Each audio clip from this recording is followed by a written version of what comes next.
Hi, everyone. Thank you so much for joining us today. My name is Jonathan Stringfield. I oversee global business marketing, measurement, and insights at Activision Blizzard across our media and esports businesses. And when asked to talk about predictions for marketers looking forward into coming years, naturally, I like to think about gaming, and more specifically, when thinking about takeaways for marketers, the impact that gaming will have on the overall marketing landscape, and importantly, how marketers should think about the changing face of gamers. So, as a brief introduction to Activision Blizzard, we're one of the biggest video game companies in the world, representing, multiple billion-dollar franchises like Call of Duty, World of Warcraft, Overwatch, and mobile games like Candy Crush. The media and esports businesses are responsible for bringing ad and sponsorship opportunities to brands within our ecosystem. And I oversee a global team of researchers, data scientists, and marketers that make sure this is done in the most effective and memorable way possible, not just for brands, but also for players. We telescope out and thinking about the larger opportunity within gaming, some of these numbers have been fairly well publicized, but what we see is that over the recent years, overall activity and the reach of gaming has really exploded, with 2021 estimating to reach over 2.8 billion people globally. So for context, that's well over one in every three individuals in the world will be playing a game across mobile, PC, console, or perhaps even just viewing in esports. The overall size of the industry has followed that. So here too, when we think about the overall revenue generation within gaming, it's estimated to be almost 190 billion in 2021. So that's a big number. For context, when we think about just North American sports, that's estimated to be about 75 billion. When we think about the global film industry, that's around 100 billion. So we see here that gaming is bigger than both of those combined. And indeed, what we see is that this is an ongoing and expanding and important part of the overall ecosystem for entertainment. So, in respect to that, what we think about, or when we think about the potential for how marketers should think about and the future of the landscape for consumers, what we really are fixating on is that one, gaming will increasingly become a more important part of it. And that two, moreover, in line with gaming becoming that much more of an important part of the ecosystem, indeed, the extent to which that marketers really understand and think about the right way to interact with individuals in a gaming environment will have to be that much more sophisticated. So when we think about future predictions and takeaways for marketers, it's really how do they integrate and think about gaming audiences. So to help with that, what we found is that one of the bigger blockages in terms of overall understanding of gaming and gamers was indeed around the audience. Much of it kind of falling in these fairly standard stereotypes in terms of who or what comprises a gamer. So to help alleviate that, my team put together a very large research study comprised of about 21,000 surveys across the US and several key markets in Europe to dimension not just a standard segmentation of gamers that would revolve around demographics or device usage, but one that also looks at how they interact and find comfort or fulfillment through gaming to really create that much more sophisticated understanding of gaming audiences more general. And despite all of that forethought and all of that, planning ahead of time, what we really found is that at first, when we comprised this segmentation to help with marketers thinking about gamers, it really was kind of divided along, i.e., completely cleanly cut into two segments around one question. And that question was, are you a gamer?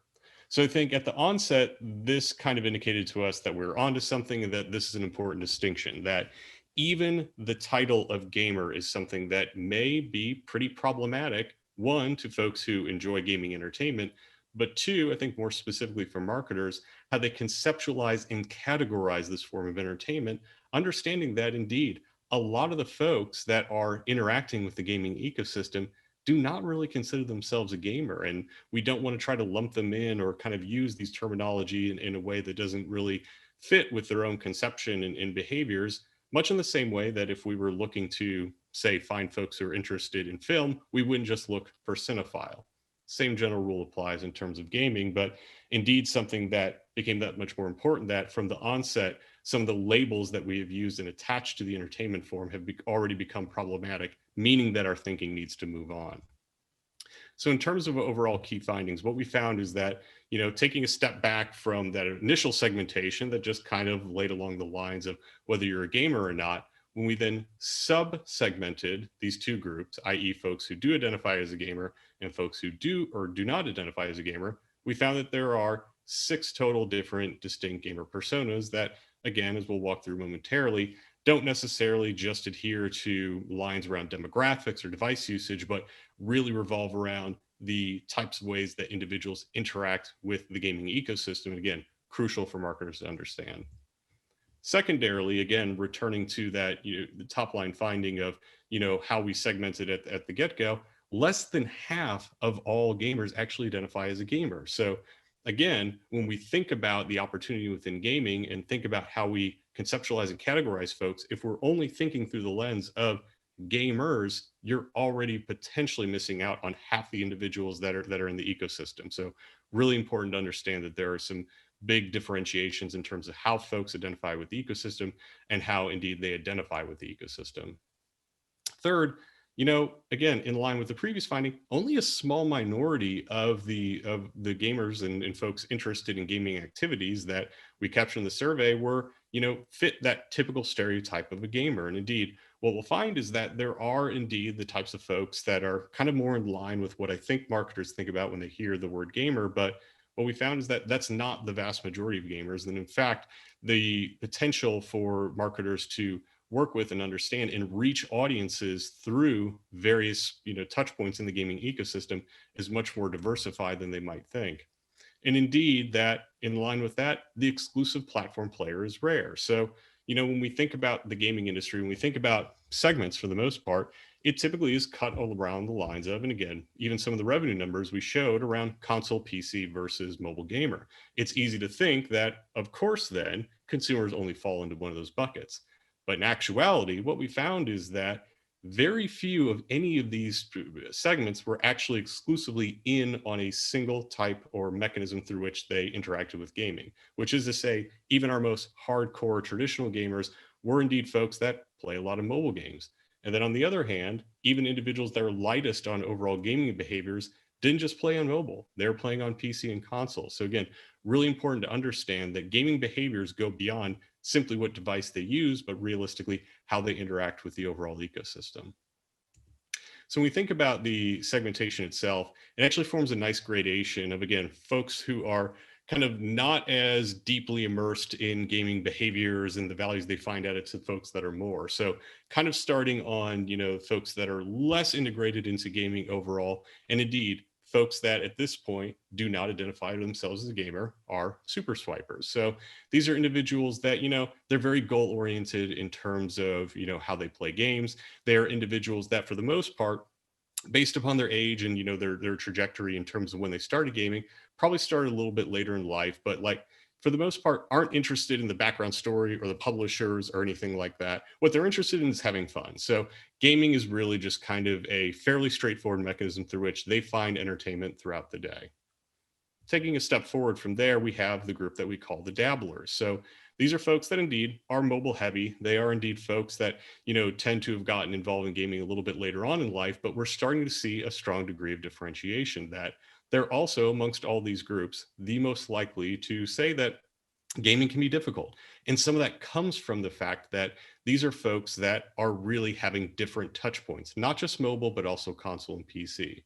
So we're seeing an evolution here of that. These are folks where they have, again, different touch points and different ways in which they interact with gaming. But on the whole, when we asked them about their entertainment behaviors, they tended to be family oriented type behaviors. And indeed, what we pieced together is that these are folks that, like to find family friendly activities to, connect with folks at home. And gaming is one of many types of different entertainment options that they like to tap into. The third segment and the final one in terms of the segments that overall didn't identify as gamer is perhaps one of the most interesting ones that we have when we talk about the denialists. So by any measure, by any objective measure in terms of what we think about when we think about individuals that play games, these folks are gamers, right? They play a lot of games. They spend a lot of time console, PC, mobile, etc. They play for social elements. They are individuals that spend money on gaming. They are folks that own the consoles and the hardware and what have you. So again, for the most part, pretty legitimate gamers, but do not consider themselves gamers themselves. So this is, where, we don't quite have enough information in this particular study to unpack all of the potential factors that are going into identity and how people think about themselves and how that might interact with, whether or not they consider themselves as a gamer. But, one of the leading indicators that we saw is that they do believe that gamers are misunderstood. So what we're potentially seeing here is that these are folks that are, again, for the most part, pretty legitimate gamers, but by merit of some of the misconceptions and stereotypes that have been putting around the gamer title, have kind of distanced themselves from it.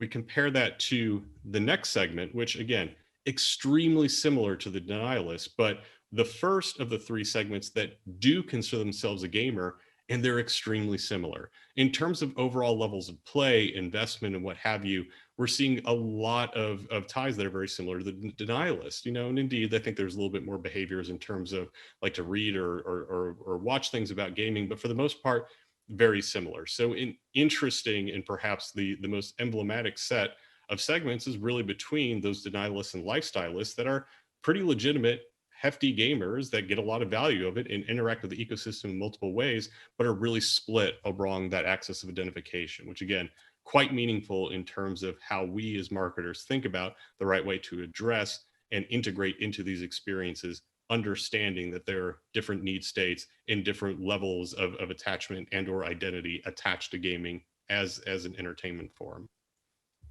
We get to the last two segments. That's where I think we're getting into what, again, is noted, we would call the more or less traditional gamers. So we think about our player ones. These are folks that, they play a lot of games. They have the latest hardware, spending multiple hours in it. These are the folks that, with whatever stereotypes I think typically gets evoked to gamers in terms of intensive hours and what have you, and knowing a lot about the studios and really having this not just be a form of entertainment, but perhaps one of their biggest forms of entertainment. We're really talking about player ones. But importantly, as you'll note here, it's only about a quarter of the overall segmentation. So from the onset, if it was indeed the case that we were just kind of focusing on these player ones, this, group of folks that are more, traditional gamers, we're already talking about a minority of the potential overall audience that interacts with gaming. Even more so when we go to our overall most intensive segment, the next levelers, again, folks that absolutely consider themselves gamers and everything that you can imagine in terms of potential touch points of the gaming ecosystem, they're there, inclusive of esports viewership, being very likely to, participate in things like tournaments, having 2 times the average amount of game time. Like, these are the folks that are all in with huge investments and super knowledgeable about it. Gaming is something that's really a core part of their life and entertainment ecosystem.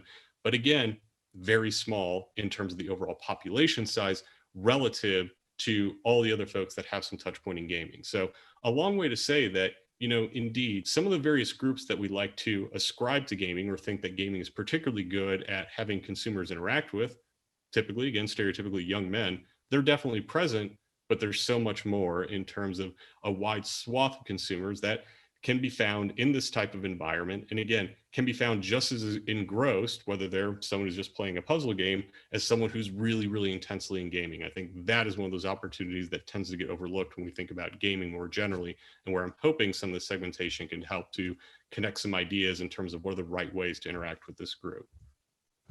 So when we think about, the opportunities for marketers going into 2021, the first is to know your audience. So as noted here, gamers are quite multifaceted and diverse.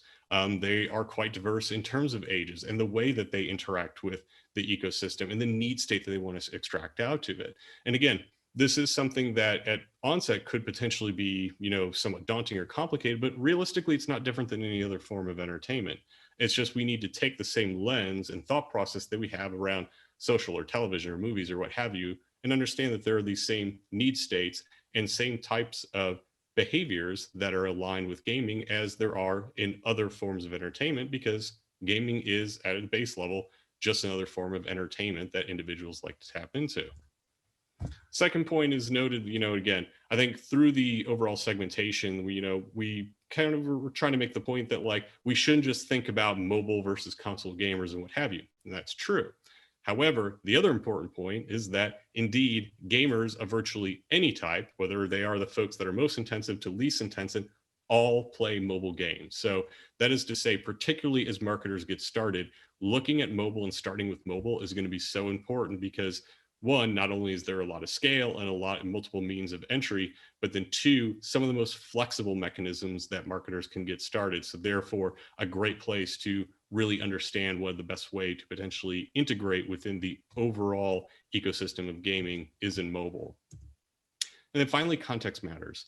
So this is something where, again, as we think about the landscape of how targeting is going to shift, when we think about what's the right environment and the right context in things like brand safety, that we want to think about and potentially concentrate on in the future of where we start to put our ad spots. Gaming has a lot of really wonderful contexts that are inherently brand safe, high quality, really kind of check all the boxes that we might like when we're thinking about where's the right place to insert an ad. So, there's something to be said that, some of the best opportunities are in high quality games. And by merit of that, are really an opportunity for high quality brands to get integrated in not just a highly scaled entertainment platform, but also one that's incredibly immersive. So in terms of going through the overall research, understand that was very high level, but would really like to invite everyone to please check out activisionblizzardmedia.com/insights for overall some of the pieces that we're putting out that talk about indeed profiles of gaming, but also just insights around the opportunities of around gaming and various platforms and what have you. But then also /gallery of the gamer, where you can actually explore an interactive experience of this research and get a little bit more detail than what I could provide here. Thanks again, everyone. Hope you found this informative. Really looking forward to seeing how individuals might like to think about what the best way to integrate into gaming is. Thanks so much.